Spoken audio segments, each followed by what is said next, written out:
Stop! Hey folks, guns, gear, and on-target training up here in New Hampshire today. Last week I was teaching a defensive pistol class in Rhode Island called The Realities of Concealed Carry, and in that I was demonstrating what's called the speed rock. And the speed rock basically is for a situation where you cannot egress. You can't move backwards. Maybe you're blocked, you're up against a car, you're up against a wall, you've got a threat on top of you, and you cannot fully extend the gun. I don't want to extend it because I don't want to give my gun away to the bad guy.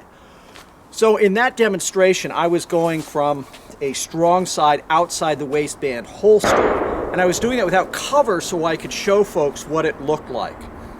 Today what I'm using is a 2 o'clock appendix carry, and I'm going to show you this in really slow motion, guys. And again, if you're not familiar with how to do this, get some training. Don't go out and try this stuff without really knowing what you're doing.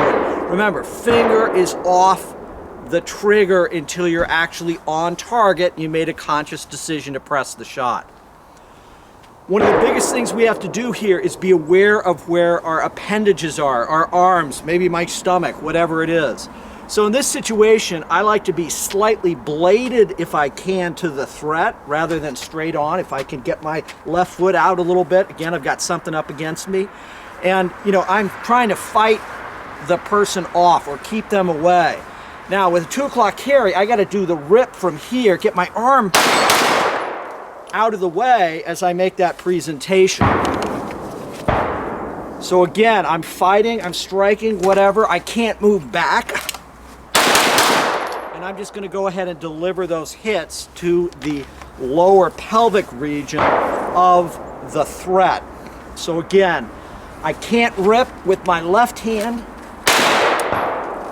And it's not as easy as if I'm from this position here, right? Where I can just get to work right away, get my arms back out of it, and deliver those hits. So the same thing is going to be true, and now we're going to show you from a slightly different position. I'm going to move my holster back to a 4 o'clock position, which is a pretty typical place that many people use from a concealed carry standpoint. Let's take a look at that. Okay, getting a little warm out here, so I took off the jacket. So now I've got the gun in a 4 o'clock position. Don't carry in this position. Usually I'm at a 2 o'clock.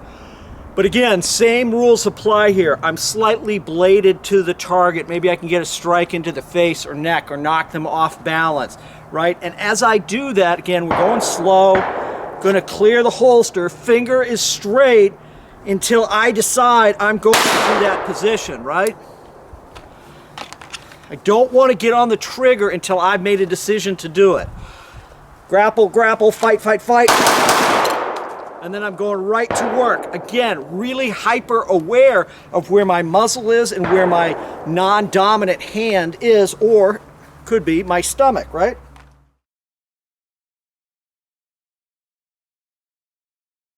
So guys, that's the speed rock. The other thing that some people often talk about is what happens if we're actually in at it, right? And I've got the person maybe drawn into me.